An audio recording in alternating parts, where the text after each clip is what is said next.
This is the Big Deal Podcast, brought to you and powered by New Covenant Baptist Church in Albertville, Alabama. And on this podcast, we're asking the question, what's the big deal about all things Bible, theology, and culture? I'm Justin. I'm Brad. Welcome to the Big Deal. Welcome, Brad, to the Big Deal Podcast. It's a really pleasure to be here. You didn't know that. You did not know this, dear listener, but I just had to repeat that like 4 or 5 times. Yeah. Lots of interruptions this morning. That's fine. No more. No more. If I don't care who calls me. I don't care if it's the President of the United States. Well, mine should answer that one. No. Because according to Romans, we got to submit to the magistrates. Yeah, he can leave a voicemail. Yeah. I'm just kidding. How are you doing? Super duper. Yeah. That's also like the 4th time he said that. I'm still super duper. He's still super duper. He's doing great. Here's what we're gonna do. So we've been in this mini series on eternity, and guess what the theme is? What is it? Eternal things, right? Yeah. Things that, and our main idea in this series was to talk about the eternal states. Yeah. And separate them from the intermediate state, right? The intermediate state is like what happens right when you die, and then in the final judgment of Christ, that begins the eternal state, what's called the eternal state in theology. Mm-hmm. And that's what we were really differentiating. Like, what's the difference between important stuff and eternal state, right? Yeah, now we're going to talk about not important stuff. Because... A little bit, yeah. So it's important. Yeah. So what we thought is, last week, someone on the internet predicted the rapture. And it wasn't just someone. It was like, it got a good amount of traction. Yeah. Which every time that happens, I'm shocked because at this point in my life, I can't tell you how many people have said, well, the world's going to end on Friday, September the 12th in 2026. Yeah. And people sell their stuff and go after these people. And that happened last week. That happened last week. What happened before last week, but it was like the date predicted was like last Tuesday or Wednesday. And guess what? Nothing happened. Not it a didn't thing. happen, right? Some things happened. People's lives got ruined because of a false prophet. Yeah, people were selling stuff. So my friend Justin decides to make a reel, a video saying, on the "Hey, internet. there is no rapture." That's how he started it, like a doofus. No, I wanted to say that. Yeah, because he's a provocateur. People think it's me, but it's him. Oh, I'm he's definitely like, the There's no rapture. And he said it real smarmy too. And look, I will tell you what happened. The interwebs went crazy. I have spent my life trying to preach the word and teach correctly, and he says one stupid thing, and it's the most popular thing we've ever done. It was majorly positive, right? Like there was far more likes, far more than follows. Crying. Yeah, we got like 600 follows from it. It's got thousands of likes, and there were a bunch of comments. Okay, and I say a bunch, just a couple hundred comments that were negative, kind of like. You're a heretic. You're a heretic, blasphemer, or something like that. Yeah. And it got us realizing is, as we were looking at that, that people don't care about what's important. They care about their end times theology. Yeah. So we're gonna go there. What they care about on the positive side, they care about clearing the air on end time stuff and getting back to what's important. Because majorly that video was well received. Oh, he keeps taking it as a positive. I'm still mad at the comments. This is a social media age. You have to get out of the comments. They call me an evil old man. Yeah, I know, but you got to get out of the comment section. You can't take it personally. Most of the comments are probably bots anyways, right? And so you can't take it too seriously. Or maybe it was a bot that called me an evil old man. The rest, I mean, like I said, it was not that the it's follows wrong, and all that kind of stuff are positive. So you want to honor that. It's like, there's a desire for people to clear the air on end times theology and like what is actually important, what's real, what does the Bible actually say? And so we saw that and we're like, you know what? We're going to finish our eternity series by talking about the event that begins eternity. End times. Yeah, in the end times theology, right? Yeah. The word in theology, theological studies is eschatology. Eschatology. Doesn't that sound ridiculous? Like, Yeah, it means like a word about the last things. Last things. The Yeah. eschaton. Eschaton. The eschaton is Sounds like an Autobot. Yeah. I am Eschaton. Yeah, it I think it was does. actually pretty close to Optimus That Prime. was pretty good. Wow. You know, you were close to eschaton. I was You're- close to yeah, eschaton. Yeah. So we're going to talk about Autobots. we're going to talk about end times theology. There are a plethora of views. Not in the Would you say we have a plethora Uh-huh. of views? of views. What do you mean? That was from Three Amigos. Oh, I don't know. He said, "Do I have a plethora of pinatas?" He said, "I don't know what a plethora means." But before we do this, I just want to say, if you followed us from the small fry virality we got last week or whatever, and you're listening to this podcast for the first time because you saw me be a jerk about the rapture, And you thought we were, serious theologians. What you'll find out is that we're seriously, funny. I would just want to say thank you for following along. Thanks. Listening. Appreciate you. Yeah. Glad you're here along for the ride. I am an evil old man. He is a blasphemer. And a heretic. And heretic. And a heretic, Oh, I didn't get called a heretic yet. I'm a heretic, yeah. We're going to talk about how we're not, too. Yes. Yeah, we are not. And you know what? heretics. The final thing is, it's amazing how many people don't read past the headline or past the first 1 second. Oh, that's true. Because almost you said all the comments on that video on Instagram is where it went nuts. Yeah. Almost all the comments that were negative, obviously didn't listen. Yes, because we do believe that we will be caught up in the air with Christ. Yes. When he said there's no rapture, he's talking about the secret rapture. And I say it, which I call he it a secret. explained. Yeah. And that was not sufficient. No, and a lot of them thought I was like a resurrection denier. Yes. Which I say very clearly that we're awaiting the resurrection. That's right. So, and we ain't even dead yet. yeah, that's right. So let's talk about it. Let's get into it. First thing I want us to think about. I want you to think about, reader. Dear reader. Dear reader. Oh my gosh. Oh, man. I'm not old enough for that. Come on, man. Get your stuff together. Dear listener, Yeah. viewer, why is it important? The end times? Why is eschatology, end times theology, views, that kind of stuff important? I would say, in some ways, it is not. In some ways, right? In some ways, it is. Yeah. Can we? You want me to lay down the bare minimum? What you need to in believe a minute. that's important. We will in a minute. Okay. Let's just talk about like why is it important? Hope. Yeah, hope. Right. That's what it is. We have a hope that things are getting better, that Christ is going to restore the world. That's right. That's the hope. So the end times is supposed to be this beautiful thing about, hey, one day Jesus is going to fix this place. He's going to fix me. My loved ones will live again. We will receive new bodies that won't break down and die. We will mount up on wings like eagles and fly, and we will run and not get tired. Those kind of things. Yeah. And Sin so gone. sin's Yeah. gone, death gone, Sorrow gone. sorrow gone. The separation between us and God, the veil will be torn. We'll Gone. see Him face to face, and so that's the point. It's supposed to be. It's also important because it is in the Bible. Yes. This isn't like And there's judgment. Yeah, So, oh, yeah. so that's a good evil point. will be dealt with. Justice. Justice will Justice prevail. is important. You've never seen justice, dear listener. Yeah, you're not. You've never seen it. But the end times, it is justice. Yeah. It's God giving the final blow to evil. And that's important. Yeah. And then you have just that it is the Bible, right? It's important because it's in there. Yeah. Why is it not important? What's not as important is how exactly it will take place. And actually when it will take place is of zero importance. Yeah. That it will take place is of great importance. Yeah. Exactly when is not important. And how. Exactly how is not important. And by exactly how, we'll get into that, what I mean by that. Here's what's important. Jesus will return bodily to the world. You said these are the important things. I want us to think about like what is. So you think about like the word orthodoxy. I don't mean the Greek Orthodox Church or Russian Orthodox. I don't mean That's that. what they mean. Yeah, that is what they mean.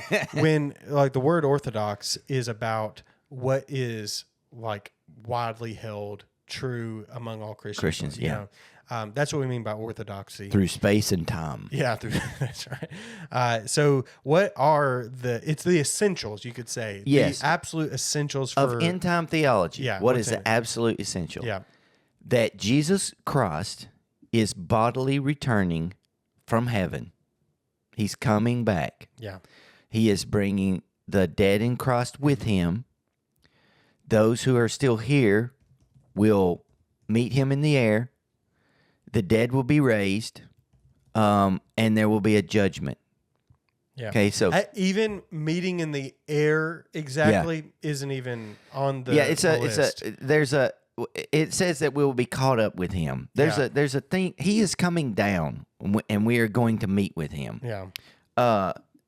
And there's going to be a judgment, and we will receive new bodies in the life everlasting. Yeah. So those are the things that are important. Yeah. That there is a resurrection, and that Christ has been raised and will return. That's right. You may hear that list, and you may be thinking, okay, but you're missing some things, right? Maybe your tradition that the church you grew up in talked a lot about some other stuff. Like, what about the mark of the beast? What about the Antichrist? The tribulation and the rapture, all these things, right? Yeah. And here, I want to show you something that those are not considered orthodoxy. You know those things. Essentials. By that we don't mean heresy. We're talking about essentials here. Yeah.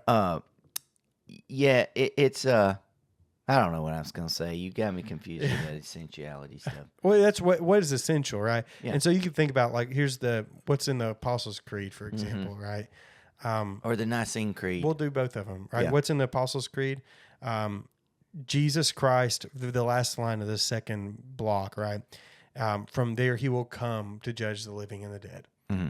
The place where he went. Yeah, which was heaven. Yeah. So he ascended. He ascended to heaven, seated at the right hand of God the Father Almighty. From there he will come to judge the living and dead. That's part of eschatology. Jesus Christ Just is think, going to if come you to lived judge. around Apostles' Creed probably 400-ish. If you lived around 400, all you had to confess was that Jesus will return from where he went, and he will judge the living and the dead. Yeah. Well, and then the other part the last part is also the resurrection of the body and life everlasting. There you go. That's all that is in there. That's for orthodoxy. Eschatology, right? Yeah. For end times, that there's Jesus Christ is coming back to judge. There's a resurrection and there's life everlasting. So let's look at Nicaea. Okay. The Nicene Creed, it will be very similar, right? They're very. The Nicene Creed is like a more developed version of the Apostles' Creed. And it's earlier, probably, maybe. I don't think so. It's 325. The Roman Rule is what the Apostles' Creed's based off of. It's a baptismal creed that they believe stretches back pretty early. We don't have evidence, though. There's some evidence. Yeah, there's some evidence. It could be. But the the Nicene Creed, so while he's looking at it, it comes in 325 after the first really ecumenical church council met in Nicaea in 325.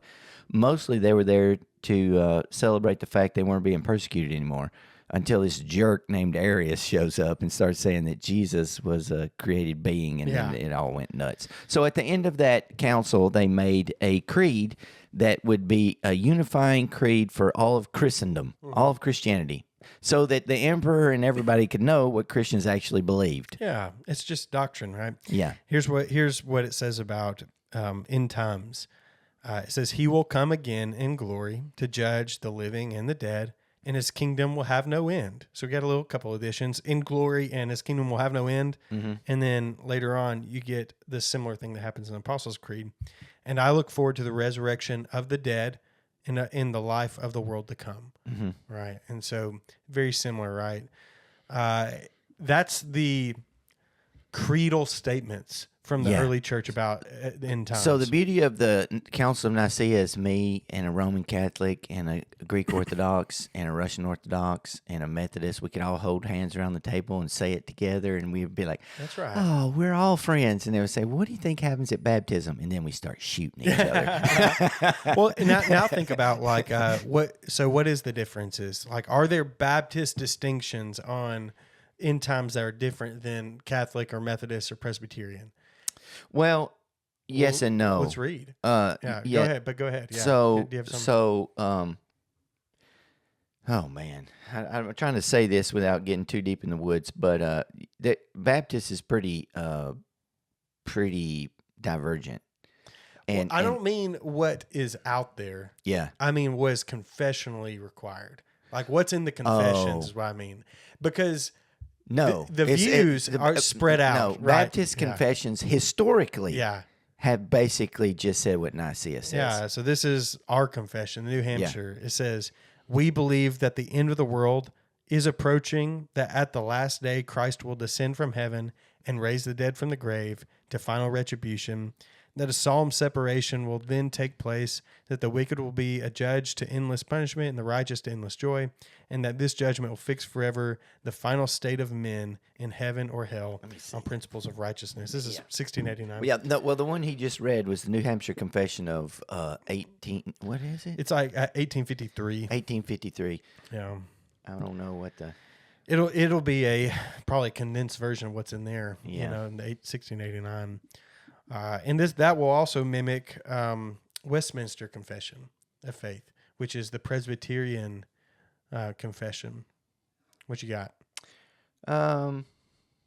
It's 3 paragraphs. I'm trying to figure out which one to read. It's called The Last Judgment. Yeah. God has appointed a day which he will judge the world in righteousness by Jesus Christ, to whom all power and judgment is given by the Father. In this day, not only will apostate angels be judged, but also all people who've lived on the earth. They shall appear before the tribunal of Christ and give an account of their thoughts, words, and deeds, and receive according to what they have done when in the body, whether good or evil. At the last day, those of the saints who are still alive shall not sleep, but shall be changed, and all the dead shall be raised up with their own same bodies, and none other, although with different qualities, and these bodies shall be united again unto their souls forever. There you go. Yeah. I mean, it's just, it's just a. There's a couple there's more. more words, yeah. But it's saying the same thing, right? And so that's what you're going to see is you start looking around on, doctrinal statements. Well, let's look at the Baptist Faith and Message, right? 2000. Yeah. This is, if you're Southern Baptist, we are Southern Baptists. We hold to another confession, but this is. We actually dual confession hold. Yeah, we do. We accept both. And so this is the broader Southern Baptist confessional statement. God in his own time, in his own way. They're just covering every base, aren't they? Yeah. In his own time and in his own way. Yeah. Will bring the world to its appropriate end. That is the most generic possible thing you could say about it. According to his promise, Jesus Christ will return personally and visibly in glory to the earth. Wait, hang on. You slurred that a little bit. He will return personally and visibly. And visibly. It sounded like you said really? invisibly. Oh, that's important. Yeah. Very important. Super important. Personally and visibly. And visibly. That D sounds very important. Yeah. Our own doctrinal statement takes the secret rapture right out. It cannot be there, right? Yeah. In glory to the earth, right? The dead will be raised, and Christ will judge all men in righteousness. The unrighteous will be consigned to hell, the place of everlasting punishment. The righteous in their resurrected and glorified bodies will receive their reward and will dwell forever in heaven with the Lord. Okay. Now, so even though it takes out the secret rapture, probably 80% of Baptists believe in the secret rapture. That's I think right. that's probably. I'm just spitballing, but it's the majority. Yeah. So just because these statements are generic and minimalistic doesn't mean that your experience in a Baptist or Presbyterian, Catholic, even Methodist church will be as generic and minimalist. But that's good because confessions should be wide enough where you can allow different viewpoints that wouldn't be heresy or damning. Okay. Like most of the most popular view in America is like the most popular evangelical view. We'll call it the Left Behind in times, right? For right now, because we're going to get into details on why it is the way it is. That was most popular among Presbyterians early on. They're the ones who did it first. The Presbyterians. It was out of the Presbyterian seminaries, which is wild because it's very difficult to find in Presbyterian churches now. Yeah, like that's because they squished it. Yeah, that's the least. Was Darby a Presbyterian? A lot of them were. I don't know if Darby was specific. Darby was in the UK. What is now the UK. Oh. When in America, though, dispensationalism came from the Presbyterians. They got obsessed with the tracking out of time over the biblical times. And so they all came out of the Presbyterian Church, Princeton, and Dallas Theological Seminary. Warfield and those dudes? It's not Warfield. It's people after Warfield. Oh. Yeah. Well, yay. Yeah. So let's get into a little bit about the options, the views. So here there's some funny things. Like if you are familiar, maybe if you're familiar with some of end times theology, you might be familiar with some isms, right? Some three main isms: the amillennialism, premillennialism, and postmillennialism. And that might have been presented as all what the options are for end times views. Yeah. But that's a little simplistic. There's a lot more going on.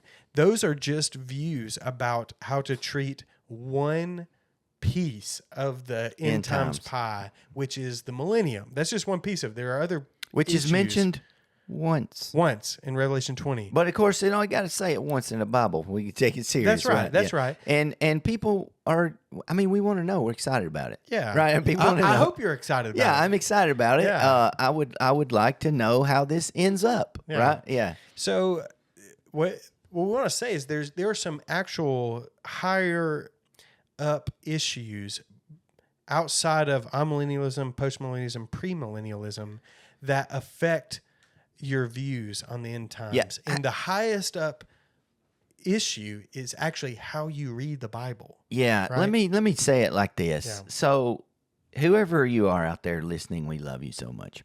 You probably have in your mind an end times scenario, like a rapture of the church, and then there's a 7-year tribulation, and then Christ returns again. There's a marriage supper of the Lamb in there somewhere. There's an antichrist running loose on in the world. There's mark of the beast. There's weird stuff going on.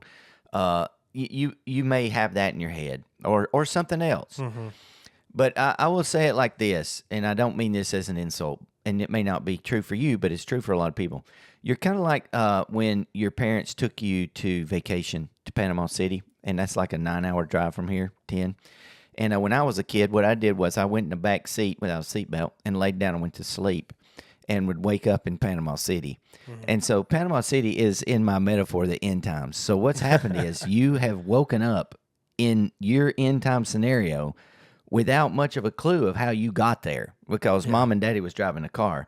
And the only thing you remember is waking up at Panama City and a couple of times when y'all stopped for gas and you got a big gulp. And that was when somebody talked to you about Daniel. Yeah. The book of Daniel. And so you might have a very solid, sturdy thought of how the world's going to end, but you don't know how we got there. Yeah.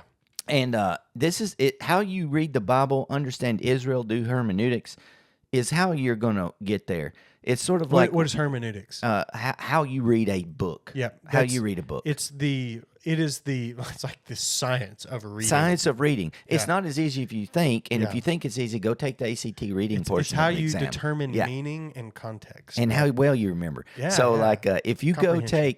think about what you made on your ACT reading part. Yeah. But, and I also liken it to, if you've ever known anybody who's sighted in a rifle, if you've ever done it. If you're sighting in a rifle at 100 yards with a scope and you shoot, and your rifle is 8 inches down and to the right, you can click that crosshair once. You cannot even visibly see with your eyeball that crosshair move, but it will move your bullet 3 inches or so. Just a click. Mm-hmm. Move it an inch or so. You move it up and to the right. And so the further out the target is, the more a click will move where you land. And so from the beginning of reading the Bible, how you read the text is going to move the bullet, so to speak, of where you land on end times theology and how it's going to happen. That's a really great point. So a little click, like, who is Israel? Yeah. How you answer that question is going to move your target all over the place for end times. That's right. And what is the church? Yeah. When was the church mentioned? What's the point of right now? Yes. For the church? Yeah. Are the promises of the prophets answered already?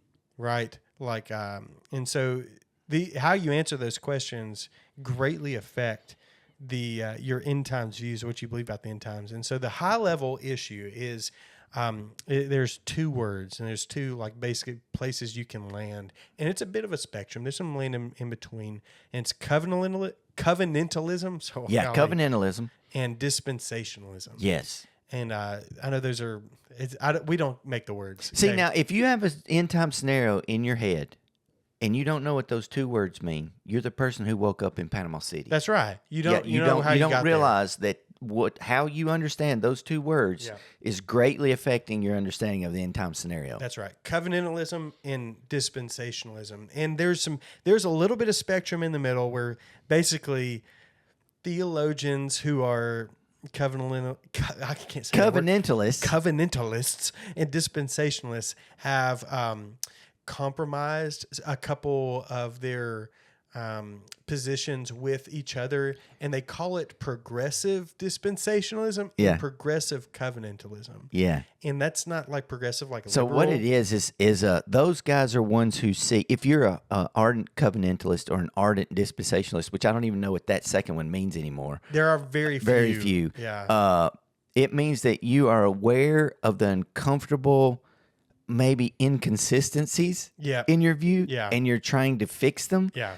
But the weird thing about it is every time you try to dial in one of those things you're trying to fix, it moves something on this end. It does, yeah. So it's like it's like, oh, we need to what do we do with 1,000 years? Oh, it's a metaphor. And it's like, okay, well, all of a sudden all this stuff on this end of the spectrum is going moving around like, uh-oh. That's right. So explain it. What is covenantalism? So covenantalism, and we're giving you general broad strokes here, okay? Yeah. Is that the Bible sort of revolves around main covenants or agreements that God has made with man. Yeah. And the first covenant was, don't eat this fruit, dude. That's not theologically what we call it, but that's it. Like the covenant was, if you eat this fruit, you will die, and if you don't eat it, you won't die. Yeah. And so what'd they do? They ate it, and they died. Spiritually, they were separated from God, right? Mm-hmm. So now then this requires another covenant, another covenant. And God, there's, even among covenantalists, how many covenants there are? You start arguing about it. Yeah. But God makes a covenant with Noah. Yeah. I'm sorry, Abraham. Abraham, yeah. He makes a covenant with Abraham, and he says, Some of them believe there's a Noah. There is a Noahic covenant, maybe. Yeah. So that's a subsection. But he makes a covenant with Abraham that through him all peoples will be blessed, right? Yeah. And that he is going to bless the seed of Abraham, and he is going to bring Messiah through him. That is the covenant.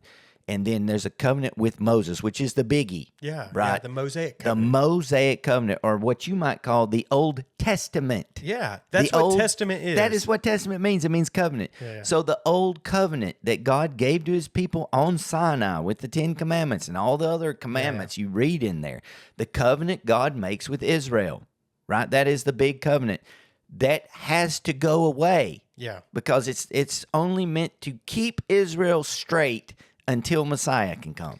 That's the explanation from Galatians. Yes. That the old covenant, Mosaic covenant, was like a school teacher. Yes. Keep until the new covenant is right. But the whole point was to bring in Messiah for the salvation not only of Israel but the world. Yeah. Right? And so then we have one more covenant, and that is the new covenant, which is in Christ's blood that was inaugurated on Calvary. That when Jesus died, his perfect, sinless death ushered in a new covenant, took out the old covenant and all the requirements of the law that were held against us, and in his resurrection guaranteed us new life. That's the new covenant. So if you're a covenantalist, you read through the Bible as a series of promises that God has made to us that he's going to fulfill ultimately through the Messiah. Yeah, that's right. The other side is dispensationalism. You do it. You went to the Disney school. I went to the capital THE dispensational seminary. However, Yeah. DTS. Yeah. They're not your daddy's dispensationalists. They're not the same. No, right? They're not. There's some guys sneaking around a little bit embarrassed. This dispensationalism has a weird history. It comes out of like the late 1800s, early 1900s, turn of the century. And it was coming up at a time where science was starting to make really big claims about. Think Scopes Monkeys trials of the 60s. Yeah. That was a Modernism. watershed moment It was. of like, they're going to teach evolution in school. They are. And we started saying, oh my goodness, what are these dinosaur bones and all that stuff? Dinosaur bones started in the late 1800s. Yeah.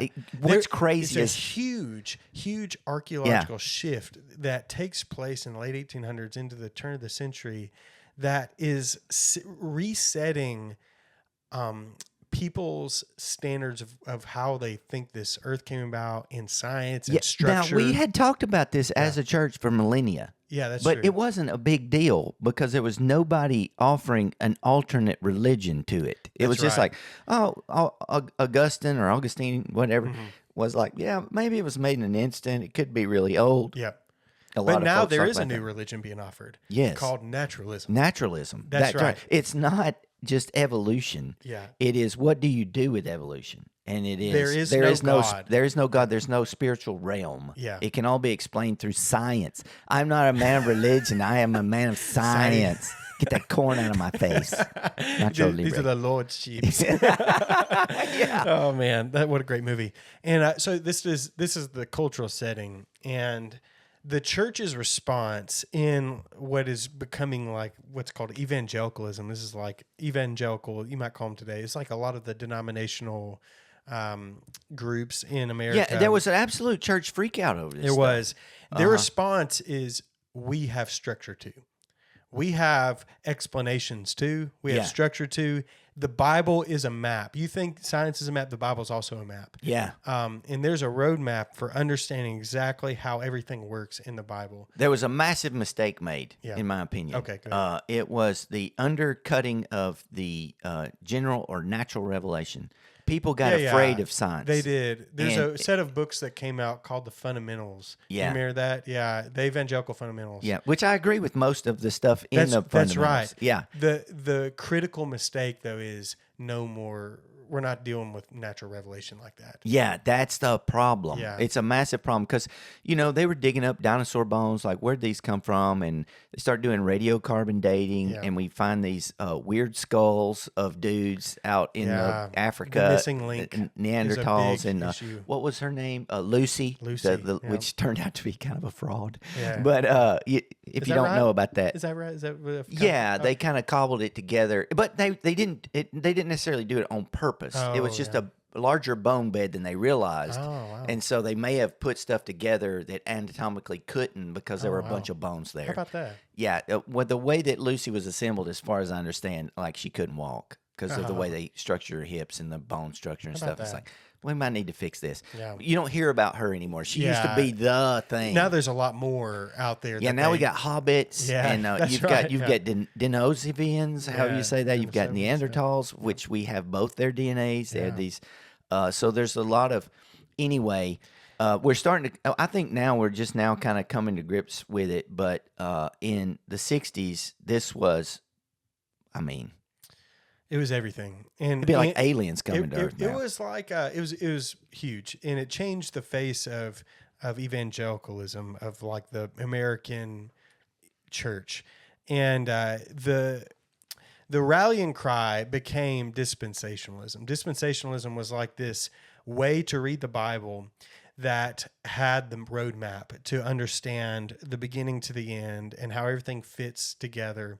And it was basically just that response to modernism. And there's a really popular Bible called the Schofield Reference Bible. Now, this is the actual truth. Yeah, that became published. So it's difficult to go back and realize the dearth of study materials people had. Yeah. And I try to give this example. I'm not blaming people for this stuff. So I think it was Jonathan Edwards was going to be the president of Yale. Yeah. Right. And he's widely regarded as one of the greatest American philosophers, theologians ever. Even maybe. scientists. Ever. He meddled in everything. He was a brilliant guy. And he was going to be president of Yale and oddly died of a smallpox vaccination. He got the live virus instead of that happened every once in a while. Anyway, when he died, the smartest man in the history of America owned like 70 books and was going to be the president of Yale. Yeah. So if I look, you can see over here, I have him beat, which clearly means I'm smarter and more scientific than Jonathan Edwards. Actually, I have his works up there. I keep them far away from me because I can't do it anymore. They're Jonathan. boring. Yeah, it's really hard. Important. If you're going to be a pastor or a theologian, you should read them, but read them once probably. It's sort of like reading Crime and Punishment. It's worth the effort, but just do it the once. Yeah. Anyway, when you imagine, let's say you live in Northeast Alabama. I'll just use my area. Yeah. And you become a Christian. You literally have nothing. There's no internet. Yeah. What Bible you gonna buy? It's only the King James Bible. It's only the King James Bible. Most people had a ginormous family Bible, but it wasn't like Bibles were everywhere. And there was a Bible published called the Schofield Bible, and it was a dispensational Bible. And what I mean by that is it was one of the very first, if not the first, It might have Bibles been the first with references. it had references and study notes in it. And the study notes said, this is what Daniel means, and this is what Revelation 20 means. And it was from a dispensational point of view, and that was the Bible that got in the hands of everybody everywhere. There might have been other study Bibles, but it is so by far the most popular one of that era. It's not even close. It's not even close. And so that they were imbibing dispensational theology without really knowing, because a lot of these guys had no education other than maybe they finished high school. And there's other things at play too. Dispensationalism is eclectic. Mm-hmm. It's not. It's kind of presented as this everything fits together, but it is actually very eclectic. There's what a dispensation is a time period. It's just an amount of time. Dispensation of time. Yep. And you can correct me, but basically those dispensations of time is God. Now we're talking about early dispensationalism, not what people hold to today. Yeah. But there were 7 dispensations of God's grace that were in a time period. And actually how you got saved was different in each time period. That's right. Follow the law. People would fall out of their chairs now. Nobody would believe that now that I know of. There's no really any Darby dispensationalists left. No, there's not. Because it's heresy. It's wrong. Yeah, it is very wrong. So there's 7 dispensations, and they kind of line up with the covenants. That's so right. You want to talk about so like there would be like the Abrahamic dispensation, right? Mm-hmm. He followed. That was it. Basically, you're saved because you followed, right? Yeah. You have the dispensation of Moses, which was you keep the law and you'll be saved. Law. That's right. And grace is distributed through the law. Yeah, Noah was like people were just following God somehow. Yeah, well, and there's different versions, right? This is the hard. It's like you say 7. It depends on who you asked. Well, I think the Schofield was a 7. Yeah, I think it was too. There's a David one, right? A lot of them hold to a Davidic one. So basically, it's through the kingship. Like the king is doing right, everyone's doing right. And then you have the church age is the church dispensation. Yeah, that this is the dispensation of grace. Sometimes they would say. And this is massively important for end times. It is. Regardless of where you are in the dispensation sale.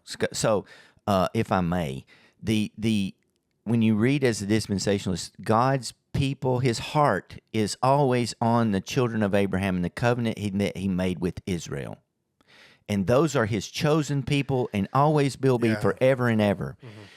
The church dispensation is and I've heard this straight up taught, is a parenthesis in time on the timeline where God is gathering in the Gentiles to provoke Israel to jealousy so that one day he can finally work with his chosen people again at the end. And that's what the tribulation is all about. That reminds me of a great joke. Oh, yeah. You want to hear this joke? Yeah, I do want to hear it. It has to do with dispensationalism somehow. Oh, gosh.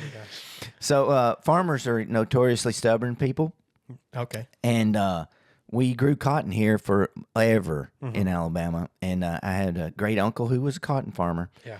And he said, us farmers are a really stubborn bunch of people. He said, we grew cotton, and it wears out the soil. And then they got an incoming influx of a pest called a boll weevil. Yeah. And the boll weevil absolutely devastated cotton. And everybody was going broke. They was about to lose their land. And they'd been farming cotton for ages and ages.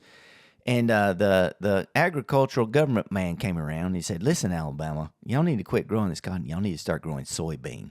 Because soybean is going to grow here like gangbusters. Boll weevil won't mess with it, and it's going to be super valuable. So reluctantly, that year, he said, you never forget it, everybody around there got together, and they grew soybeans. And he said, Brad, it was gangbusters. We grew so much soybean. We made so much money. We were so happy we could finally afford to grow cotton again. And that's kind of like what I think about this dispensation of the church, that God's like worked with this old recalcitrant Israel for so long, and now he's growing the soybean of the church, but one day he's coming back. He's going to get them Israelites. So the oldest version of dispensationalism, I say oldest, that might be... It's not even that old. It's whatever. Yeah, that's right. We're talking about 150 years. 150 tops, years this came out. But the oldest version maintained that there were two active covenants between, there's a covenant that for Israel and for the church simultaneously, that if you were Jewish, you were fine still, you're saved. Yeah, there used to be that. Yeah, that used to be. No one, I say no one believes that. That's not true. There are people out there that still believe it. Hagee seemed to believe it. Yeah. John Hagee he's a nut. It's like there are nuts basically that are there. He has like 1 billion people reading his books though. There are a lot of nuts out there. Yeah. There are. It's inexplicable. Yeah, he's like all up in the prosperity gospel stuff too. He's a nut. Like I think he's a heretic. Yeah. A true one. And majorly, people don't believe that anymore. That was I think that might have been in the Scofield Bible though too.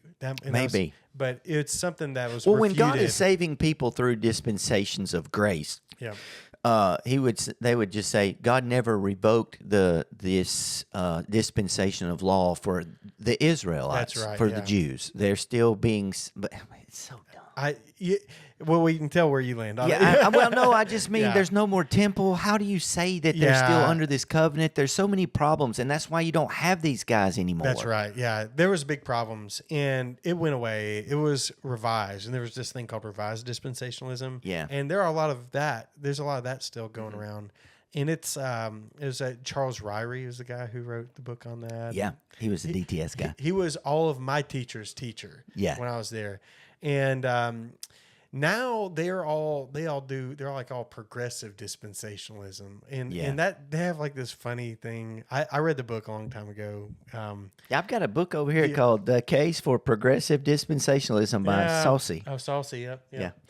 And basically, it's they maintain dispensations. They maintain their end times, theology views. And they're a little softer on Israel. Like they would say something like, sometimes they would say more like the church is bigger than Israel. Israel has a spot in the church like everyone else does. Things like that. I would agree with that. Exactly. I think a covenantalist would agree with that. Yeah, exactly. Mm-hmm. That's right. There's concessions that they're making because of the tension of the view, right? Yeah. And what they're paranoid about is this idea of replacing Israel. And they get that from this word progressive. Mm-hmm. And it's not liberal. I don't mean that like it's a different use. The word is about time, that things have grown over time and changed over time. That there's a progression that leads up to Jesus. Including Revelation. Yeah. Like it's a progressive revelation. Now, here's my big point about explaining this, is that dispensationalism is naturally eclectic in that it has this view of time and God's grace over time. that somehow has incorporated a view about the rapture as one of its most important pieces. Yeah. The rapture itself, the secret rapture, is completely eclectic to the dispensational structure of reading the Bible. For all our dumb listeners, what does eclectic mean? Oh, I'm sorry. Eclectic means unassociated, like Put together. Cobbled together. It's cobbled together. It's not like the view about dispensations over the time of the Bible doesn't really have anything to do with accepting a rapture. Mm-hmm. And so it's eclectic. That's what eclectic It becomes means. necessary because of the dispensation that God gave to Israel, and the temple was central to that. And so the temple has been gone now for 2,000 years, right? And the entire point of, a lot of the point of this 7-year idea of a tribulation and God's working with Israel is that the temple will be rebuilt and that dispensation fully restored for the sake of Israel. That's right. And so the tension that they're trying to alleviate in it is we have to have the promises answered. From To Israel. To Israel. Yes, God. So there has to be a time when that happens. And it's a bit of a misunderstanding, though, that can't be answered in the eternal state. Mm-hmm. And that's what is the issue there. Or through the church. Or through the church, right? And because I've heard dispensationalists go both ways on that. I've heard it both ways. Where they're okay with it being answered in eternity. Now, if you're, right? I just want to back up a second and say, if you're listening to this and you're like, what in the world are they talking about? This is the high stuff. Yeah. Yeah, this is But this is how you got to Panama City. Remember, your parents were driving. Yep. This is how you wound up with your end times theology. How you read the Bible, the structure of Revelation, I don't mean the book of Revelation, the entire revelation of Genesis to the What book is of God Revelation. promising exactly to Abraham and his descendants? Yeah. What is the point of that promise? What is the point of the promise to Eve? That's right. So Abraham has promised, we'll start with there. Abraham has promised the land. Yes. And his descendants are promised the land. Forever. Yeah. David is promised a kingship forever. On earth. A man on who will sit on the throne forever. So the tension that they're trying to alleviate in dispensationalism is they have to get that. Yeah. And so Israel So a dispensationalist has to have, would say, God has not yet fulfilled all of his promises to Israel. Because Israel on earth. Yeah, doesn't own the land forever. Yeah. And there's not a throne where with the Davidic king sitting on it that would span into eternity. At which point, if there were a non-millennialist here, he would be like trying to grab the microphone from us going, what are you talking about? There's not. That's right. And so that's dispensationalism. And you have that's the spectrum here. How you read the Bible really affects this kind of stuff. And you get into the next level probably of isms, right, that affect your end-time view is how you read the book of Revelation. Yeah, or I might say it slightly broader. Okay, go ahead. How you read biblical prophecy in general. Okay, that's a good way to put it. What do you think prophecy in the Bible is doing kind of thing? I think probably a little different than what I was getting at. But that is important. Yeah, so no like doubt. when you get to Daniel, here's what it is. You get to Daniel, you don't have a study Bible or whatever. You know, you're a new Christian. You're like, I'm going to read the Bible through in a year. And I don't want to have any junk in my head, so I'm just going to give me a straight Bible. And you get to Daniel, you're going to be like, what am I reading? Yeah. Like a lot of Daniel, super easy. Then you get in this place and it's like, and there's a winged beast with a leopard's head and a bear's claws and horns and it's stomping out the world. And there it says, for a time and a half a time, he must be set loose on the world. And you're like, there's literally nothing in there that's going to tell you what that means. Yep. So the reason that we are where we are is because Schofield will tell you what it means in such a way it's like, well, that makes sense. Yeah. And that's what happens. That's right. That's what happens. And so the views on how you're reading the book of Revelation are related to that same concept right there. You have 4 of them. There are 4 ways to read the book of Revelation, and you might just be familiar with this just from talking. If you're creative, you can maybe get a 5th. You might, but just from talking, if you've ever talked with anyone about the book of Revelation, you've at least heard 2 words, literal or metaphorical or figurative, right? Yeah. You've at least heard that kind of idea. I prefer apocalyptic. That people might read something literally in Revelation, or they might read it metaphorical. If you're talking to me, and I've grown and I've matured, and you say, I take the book of Revelation literally, I won't say anything anymore, but on the inside I go, oh! Yeah, but and here's the problem. The real problem with me in the word literal is all of these views say they're reading it literally. Literally means literally nothing. Yeah, literal means as it's intended, right? Yeah. And so it's like they all believe they're being literal. When someone says, I believe the Bible is, the book of Revelation is literal, but I have to say, and I don't want to make people upset, but I'm like, what do you mean by you have to literal? Because I say that. I believe it. I'm taking it literally. Yes. Right? So I like to use the example of the Song of Solomon. Yeah. I read it literally. But but in the Song of Solomon, the love of Solomon is described. Yeah. And she has dove's eyes. Yeah. Do you think that means there was a grown woman walking around with eyeballs that were solid black and about the size of smaller than an English pea? And that she had, it says that her teeth are like goats and each bears its twin. Yeah. So she had goat teeth. Her neck is like the Tower of David. And her breasts are like twin fawns. Yeah. Man, this is a weird looking woman, depending on how you define the word literal, right? Yeah, that's right. So how do you literally read a poem? Like in its actual form. So that's you take it as it is. Yeah. Like as it's presented. It's a poem. It's you a read poem. it as a poem. It means she has a strong neck. It means she has beautiful, soft eyes. It means that you're not going to go with the breast part. But anyway, that they wouldn't let the Jewish boys read Song of Solomon until they were 15. Unless they fall into temptation. But apocalyptic literature like Daniel and Revelation, I would argue, is closer to poetry. It's like slam poetry than it is to narrative. And that's a thing in of itself to explain. Yes. Apocalyptic literature is its own genre. It is. Just like poetry. It's a genre. And that's strange, right? If you're an English person, right? You're an American, you don't use the word apocalypse like that. No. Apocalypse in the English has changed. The word in English has changed over time to mean the end of the world.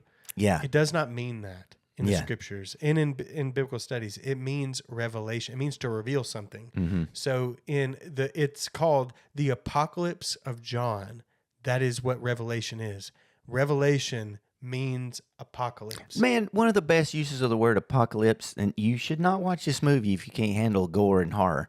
Apocalypto. Did you ever see that movie? Is that the one about somewhere in Central America? It's Central America, and it's this movie about the Native Americans there who are fighting. There's a tribe getting overrun by the Aztecs. That's a Mel Gibson one. Yes, and it shows the brutality of that culture. They were doing human sacrifice. They were wiping people out, and so the whole movie you think is about this the hero trying to get away from or overcome these very brutal natives who are sacrificing and just wiping out all these tribes. And it's about fear and being afraid and overcoming fear and that sort of thing. You think that's what it's about. And at the very end, they chase him out onto a beach. Mm. If you haven't seen it, tough. It's been over a decade. And you look up, and there are these massive ships sailing to the shore. And it's the Europeans' arrival. Oh, yeah. That's the apocalypto. Oh, yeah. That's the revelation. The revelation is that the Europeans are coming and none of that matters because they're fixing to kill everybody. That's right. Yeah, that's right. That's so funny. That's a good... So when we talk about apocalyptic literature, it's not end times literature. No. It's literature that is unique in how it uses figurative language to reveal something true. Yes. Right? Slam poetry is a great way to put it. It is slam poetry. It's and they're slamming you these massive images that, if you're not familiar with the rest of the Bible, won't make any sense. That's right. It's supposed to be veiled, in a sense, with the imagery from the prophets in the Old Testament. When he talks about a great dragon sweeping the stars from the sky, and that's the already woman a character ready giving birth, and the dragon wants to swallow and eat it. You know how what? Yeah. And but if you're familiar with the Bible, you're like, we're talking the garden. We're talking the Genesis. garden, the Leviathan. The baby yeah. is the promised one who's going to squash the head of the serpent, who's Yep. trying to destroy him, who's going to Yep. crush his head. But if you're unfamiliar with that, you're like, what is going on? I should be expecting a red dragon. Yeah. Right? Yeah. No. No. Right. This is clearly talking about helicopters. And here's the thing: almost all of these views recognize this to a certain point. About all the views about reading Revelation recognize that to a certain point that there is figurative language in use here. Yeah, like it'll say there were locusts with people's faces devouring everything and causing horror, and you're like, oh, and what a lot of people will do then, they'll be like, look, this is talking about Russian tanks or something. It's like, no, this is a callback to Exodus and the plagues before deliverance. So let's talk about the different views, right? Yeah. So, in what you just did showed that both of those views were looking at it figuratively. Neither one said it was, I'm looking for a real locust, right? In that moment, right? There might be some dude out there. There might be someone out there. So here are the 4 views about reading Revelation. You have first the futurist. This is the most common in America right now. That everything after Revelation 4 is all future. Okay, it's all something in the deep future. It's not happened yet. Would start at usually the beginning of either a secret rapture, or a obvious rapture, or a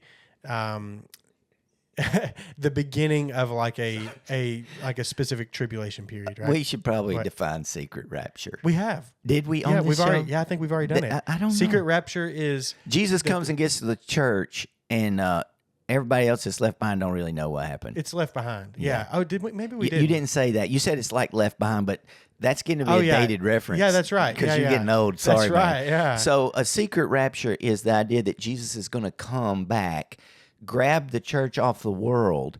Everyone else will be left behind here without Jesus, and they're going to be like, well, what happened to all those people? Yeah, that's right. And then Jesus is going to return again. So the secret rapture is it's veiled from the world. Yeah, that's right. Yeah. And obvious rapture is everybody's going to see Yeah, it. that would fall- Nobody calls it the obvious rapture, know, but we should coin it here. We should, Yeah. So the futurist view of reading Revelation, it's called futurism. Futurist is that everything's in the future, and usually it contains some of those options right there, right? And another one is called the idealist view, right? And that is that where they're going to look at Revelation, and they're going to really lay it on thicker with the figurative language and even the figurative structure, right? You have like the 3 cycles of judgment, of seals, trumpets, and bowls. Yeah. And they're all talking about the same period of time that are cycling period of time, that it's talking about the age. This whole age that we live in is a time of this kind of judgment and whatnot. So it's called idealism. It's probably the most figurative out of all of them. You have the historicist view. Mm-hmm. And this is why you don't see many of this out here. Matthew Henry's commentary is this. Mm-hmm. If you ever read, you probably have Matthew Henry up here somewhere. He's right there, that red one. Yeah, he's very common. He's cheap. You can get him for free, actually. Hey, don't mistake cheap for bad. Yeah. That brother loved Jesus. He's just old. He right? did good. It's just old. Yeah. So he's a historicist. And that is the view that the events in Revelation were taking place in the past. Mm-hmm. At the point when it was written, it had already happened. So it was warning the church of the day. Yeah, of the day. And it was culminating with what happened to Jesus on the cross. Mm-hmm. And so it was talking about the pre-Jesus time. What do they call that? That's historicist. Yeah, but the next one is preterism. Yeah, preterist. That's what I was saying. saying. So the fourth is called preterist. And there are different variations of this. This is the view that the book of Revelation is talking about the very near imminent future for the time. Yes. That whenever John received this vision, he's receiving information about what's going to happen very quickly soon. Yeah. And that it culminated in the destruction of the temple in Jerusalem in 70 AD. Yes, basically the view that almost everything in Revelation and Jesus' warning on the Mount of Olivet when he talks about the end time, Matthew 24, I think, about what's going to happen at the end was basically fulfilled by General Titus in 70 AD when he sacked Jerusalem Yeah, and destroy the temple. Yeah, that's right. Now, there's a heretical preterist view, Yep. and there's a non-heretical preterist view. Full preterism is heresy. A full preterism is the resurrection happened already. Yep. And Jesus already returned. Yeah, that's right. Yeah. And so it's done. We're like what we are in is the eternal state, and it's unchanged basically. Yeah. The partial preterism is not heresy, and that would say that there still is out here a return of Christ coming to. But most of the things were fulfilled in 70 AD. Yeah, that's right. Which I'm leaning towards yes, and maybe sometimes saying no. There's something to it. Yeah. The partial preterism. So those are the ways you read Revelation. You can probably, if you're hearing those, you can probably see how those ways you might read Revelation would greatly affect your expectations for. Which is why we ought to be nice to each other. We probably should end up with something like that, because I am not a dispensationalist or a progressive dispensationalist or whatever. But I see how they get there. Yeah, they're not idiots. And the only reason I've rejected some of their things is because I think some of those areas wind up in some nonsensical areas that I cannot reconcile. Yeah. And we can talk about those later. Yeah. Marriage Supper of the Lamb, some other things. All of my seminary friends, all of them basically are dispensational, progressive dispensational or something.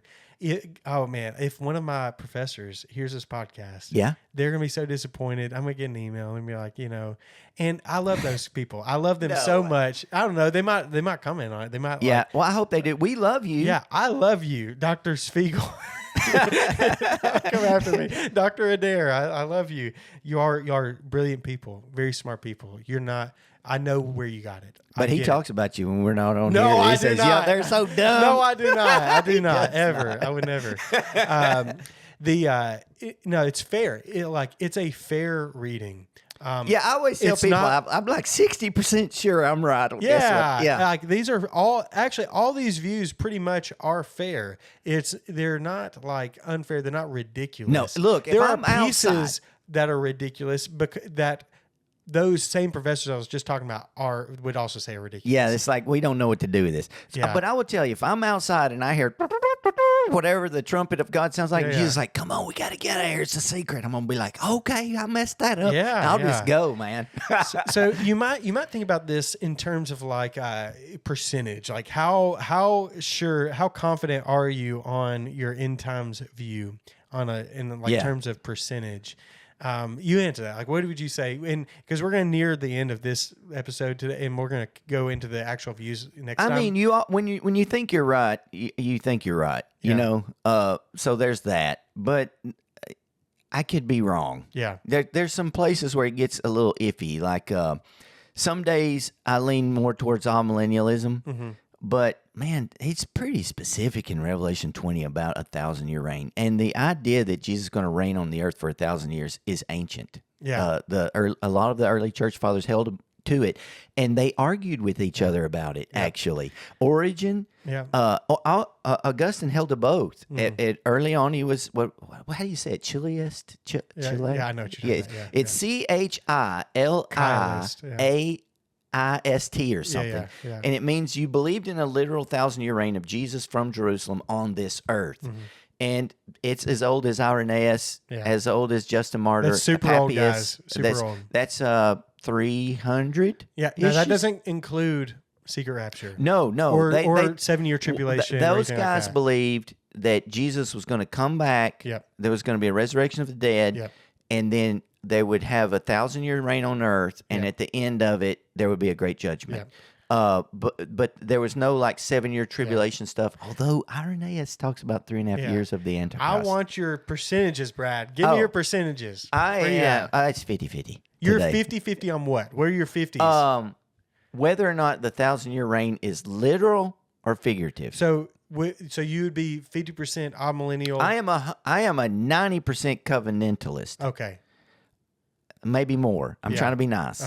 But as far as whether there is a literal 1,000-year reign of Jesus on earth, like a historical pre-mill position, which is still accepted throughout, I guess. I don't know. Or whether we are in a figurative millennium now.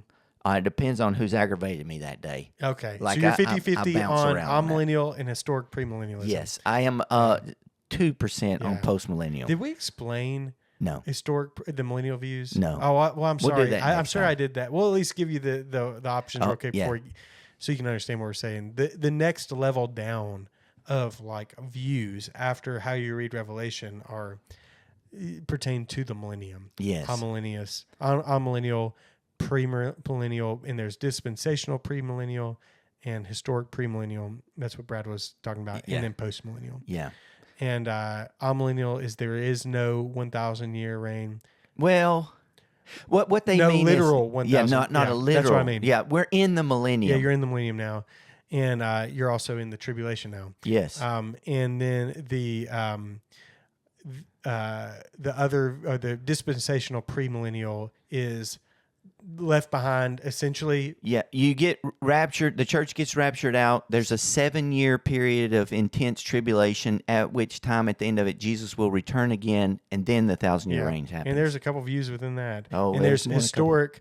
There's historic premillennialism, which is just essential. It's like just that there is a 1,000-year reign. Jesus comes back, reigns on earth for 1,000 years, yeah. and at the end, it's a So great it judgment. gets rid of some of those other details, like the 7-year tribulation, secret rapture, stuff like that. Pre-trib, post-trib, mid-trib, pre-wrath, that. rapture. Yeah. Oh, golly. And then the last view is postmillennialism, and this is the most unique in this, and that's that things don't get bad; they get better, and slowly over time, the church conquers. Yeah. So And- the postmillennial is the most optimistic about the advance of the gospel in the world. Yeah. And so what they believe, and this was very popular, maybe the It was the view for a long time. before this little thing called World War I and World War II. That's right. Because it seemed like the gospel was, from their perspective, Yeah. advancing all the world. Yep. The Anglicans were conquering everybody and making them Anglicans, right? That's right. And so it seemed like the whole world was going to become Christian. So postmillennialism is the church will ultimately triumph on earth in every tongue and tribe and nation. Almost everybody's going to become a Christian. And when almost everybody in the world is a Christian, Jesus will return. Yeah. That's postmillennial theology. So- so we got a bad taste in our mouth after we started shooting and killing each other. That's right. In the world wars. So you are 90% covenantalist. Yes. Maybe 10% possibility that there could be that dispensationalism Yes. could be true. You're 50% amillennial, I go back and forth. I'm so inconsistent. and then 50-ish% historic premillennial. Yes. Right. That you're just waffling. My favorite Yeah. is historical premillennial. Yeah. That's my favorite. Yeah. I just like it. And it seems like, I don't know, there's problems with all of them. Yeah. So me, We'll talk about I those. am more like 75 Oh, covenantalist. I blame DTS. 25%. Yeah. I blame Dr. Daryl Bach. Okay. Dang it. 25% progressive dispensational. And I like someone wrote a book called Progressive Covenantalism a couple years ago. I like that. I thought that was fine. It's all fine. But I'm more like 60, 65 amillennial. Oh, you're slightly more on millennial. I am. Yeah. And then 35 historic premill. Okay, so we're not that far off. 40, 35. You got a little more certainty on the all mill. I think I was just more exhausted by it. Yeah, I know, that's it. I was just exhausted. Listen, by the it. all millennial position is the tired position. It is. It's the position like I'm just sick of this. I'm tired of of talking this. about it. Yeah. And I'm tired of this, Grandpa. Yeah. That is it. Yeah. And I don't know. I might have there might be a 5% you could eke out of me to be postmillennial. I will tell you what I'm 0%. What? If somebody starts, first of all, they say we're going to do a series on Revelation, I'm like, uh-oh. And if they pull out a map, a timeline, and there's dragons on it, and there's arrows going up and down and stuff, I'm like, stop the car. Yeah. I'm getting out. Yeah. I don't want to do this again. You've probably seen if you ever looked into this stuff before, you could look up like end times chart. Yeah. Just look it up. Just like Google that, and you're gonna see some stuff. You're gonna see a lot of dispensational stuff. I'm sorry, if you're just now hearing this stuff, you have a lot of foggy walking to do. You're going to be in the forest of the Foggy fog, walking. and you're going to be like, what is happening? Yeah. But when you get out of the fog, you'll be better for it. Let's bring it back. Remember, the whole point of this is hope. That the return of Christ is hopeful, and if your perception of end times is full of fear, doubt, terror, like this is what we're trying to correct. This is our hope, the resurrection, eternal life. And I'm going to say this, and this is super important. The last book of the Bible is called the Revelation of Jesus Christ. Mm-hmm. And a lot of people think that means the revelation from Jesus Christ, because of can mean that. Yeah. That is not what it means. The book of Revelation, the intent is to reveal Jesus to you as he is, not in his gospel's form, but in his glorified, ruling the universe form. Yeah. That is the point. What the book of Revelation is revealing to us is who Jesus is and what he's about to do for the church. That's right. It's not for you to look in the newspaper and try to figure out how bad it is, or if the antichrist comes from the Balkans, or some stupid thing. Nikolai Carpathia. Do you still remember that? No. I still remember it, man. Oh man, still remember the name. There's no time to change your mind. The sun has come and you've been left behind. Yeah. And then the refrain is, "I wish we'd all been ready." Yeah. Golly. Oh man. So, hey, this is episode 1 of this, part 1 of the end times views, end times theology. We're going to continue discussion. We're going to get into next episode. We're going to get into the relevant passages. We're going to look at Daniel. We're going to look at Matthew 24. We're going to look at Revelation 6 through 18. Hey, now look, if you want to make a covenantalist nervous, it's Daniel. Yeah, that time and a half of time stuff is pretty specific. In the 69 weeks and the week left over, that's some serious business. They're not dumb. They're not dumb. There's some stuff to go with that. Yeah. So we're going to look at all that kind of stuff. We're going to look at the relevant passages to the millennium, the rapture, antichrist, mark of the beast. All that kind of stuff is coming up. Now, what's crazy is the covenantalists read Daniel as talking about the Messiah. Well, we can get into that next time. And don't give nothing away. Don't give nothing away. It's like the opposite, though. Yeah, one of them thinks it's Jesus, the other thinks it's the devil. Can you get any worse than that? All right. Well, hey, guys, we will see y'all next time on the podcast. Thank y'all so much for listening.